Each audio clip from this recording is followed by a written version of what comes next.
네, 북한 노동당 창건일 제70주년 행사가 이제 하루 앞으로 다가왔습니다.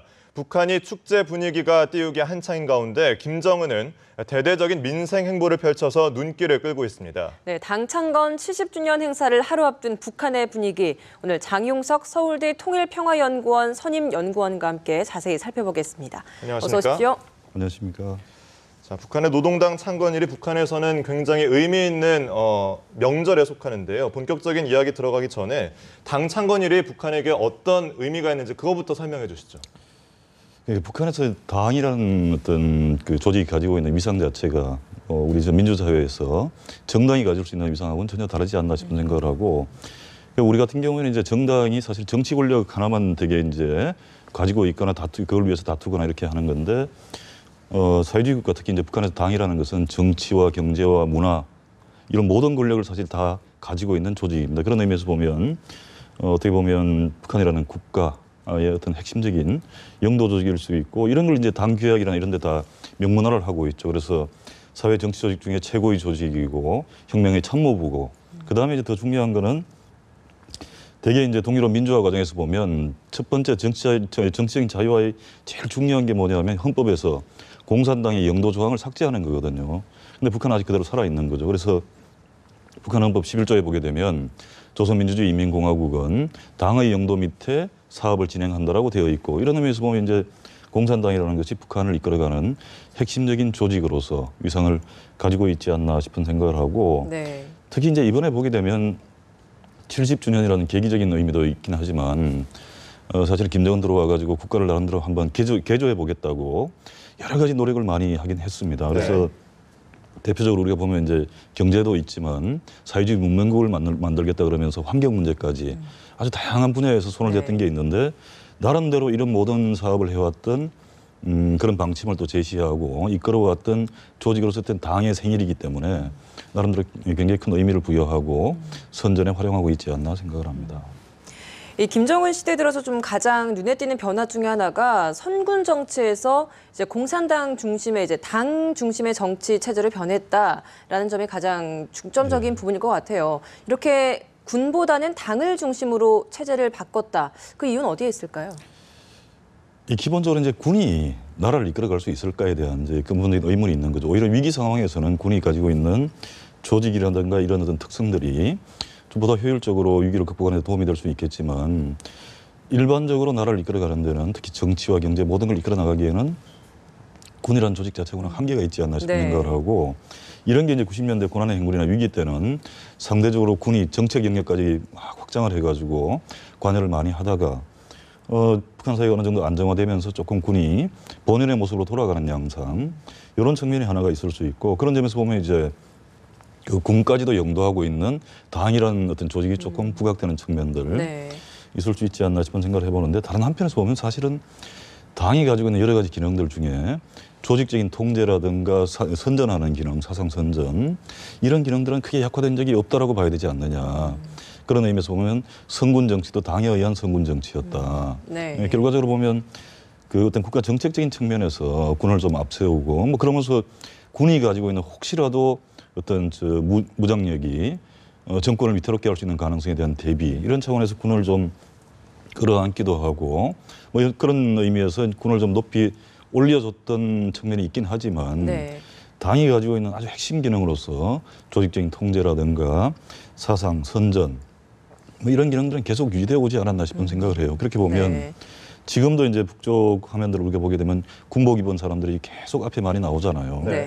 이제 그런 측면에서 이 성군이 계속되고 있다라고 얘기를 하는데, 그래서 이게 이제 어떻게 보면 군이 위축된 측면들이 뭐 있을 수도 있지만, 다른 한편에서는 군은 군대로 역할을 하면서 또 그 군을 끌어안기 위해서 또는 통제하기 위해서 당이 가지고 있었던 기능 그대로 유지되고 있고, 그건 지금도 마찬가지가 아니겠느냐.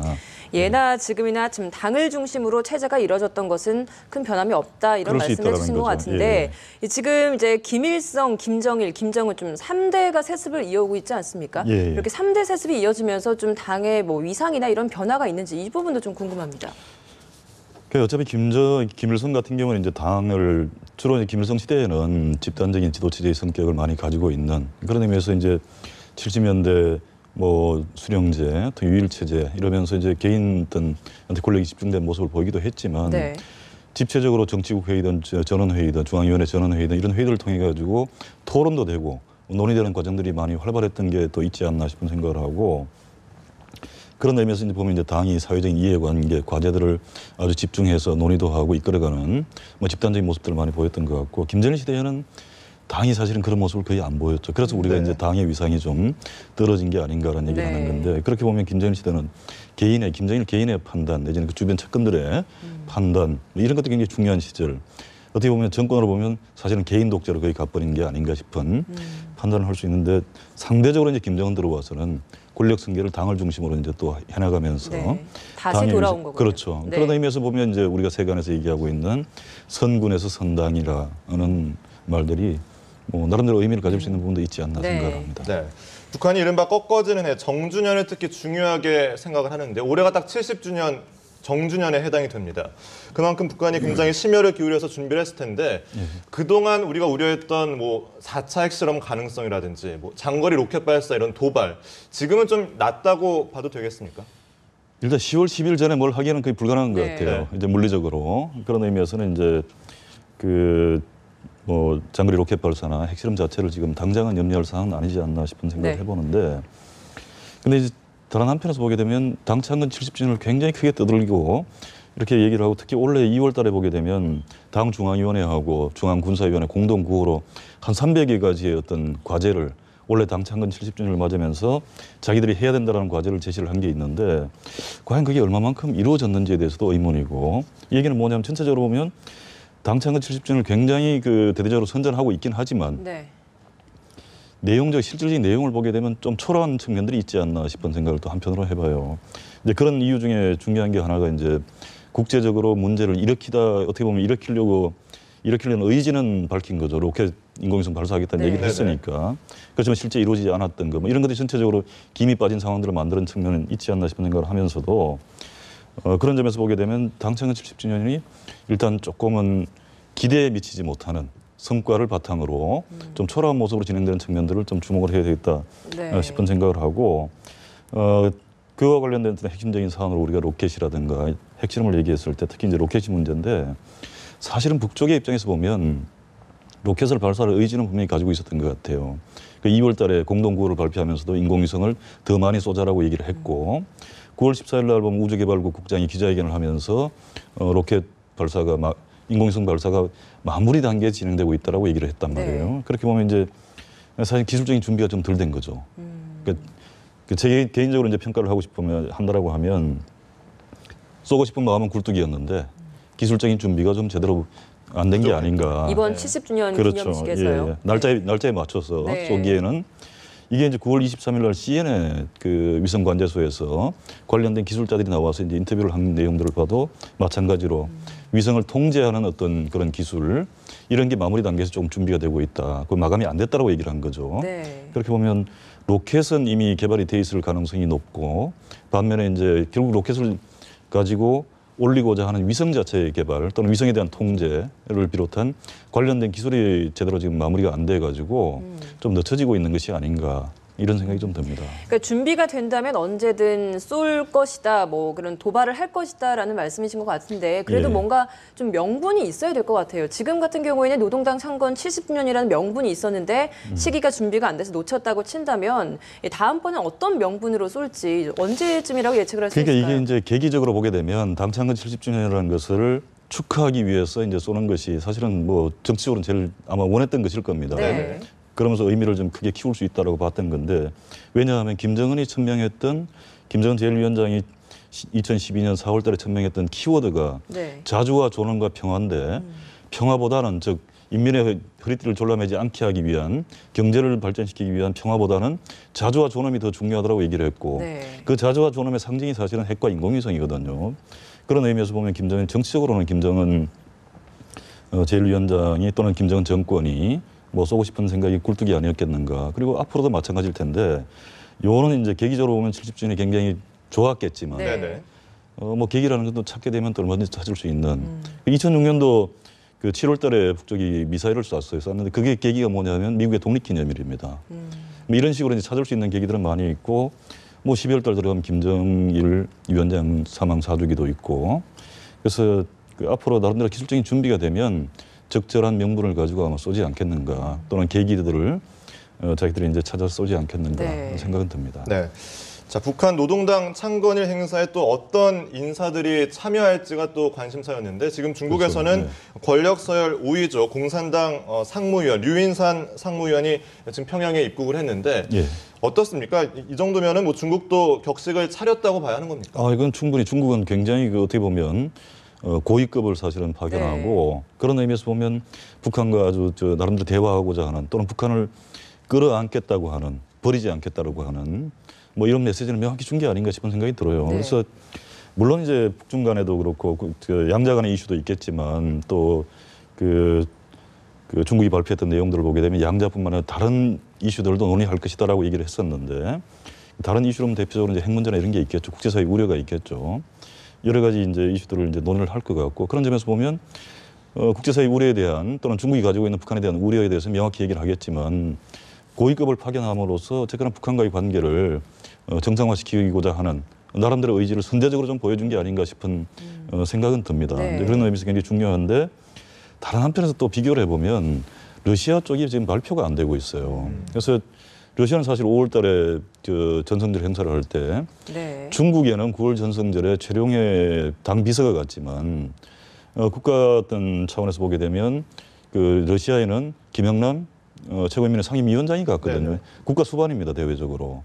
더 높은 사람을 보냈음에도 불구하고 러시아 쪽에서는 지금 발표가 없다는 것은 중국은 상대적으로 선제적으로 좀 끌어안기 위한 이런 모습들이 이제 이렇게 나타났고 러시아 네. 쪽은 관계는 조금은 좀 유의해서 봐야 될 측면들이 또 있지 않나 이제 그런 생각 좀 근데 들고요. 좀 궁금한 게요. 지금 중국에서 권력 서열 5위를 보내는 거잖아요. 예, 근데 예. 2010년에 이제 65주년 때는 저우융캉 당시 상무위원을 보냈는데 그때는 이 저우융캉이 서열 7위 정도였다고 해요. 예. 근데 지금 7위였던 사람인데 이번에는 5위를 보냈다. 이 부분도 좀 어떻게 좀 해석을 해볼 수 있을까요? 그래서 이제 그동안에 북중 관계 굉장히 냉각돼 있던 상황. 사실은 이게 중국 입장에서는 이제 북쪽에 뭐 정권이나 이런 정권 자체를 버리거나 뭐 이런 건 아니겠죠, 당연히. 네. 포기하진 당연히 그런 생각은 아니었겠지만 어쨌거나 김정은 정권이 보이는 행태는 바꿔야 된다는 메시지를 명확히 줬던 거고 그 핵심이 이제 핵 문제나 그 미사일 문제가 아니겠습니까? 네.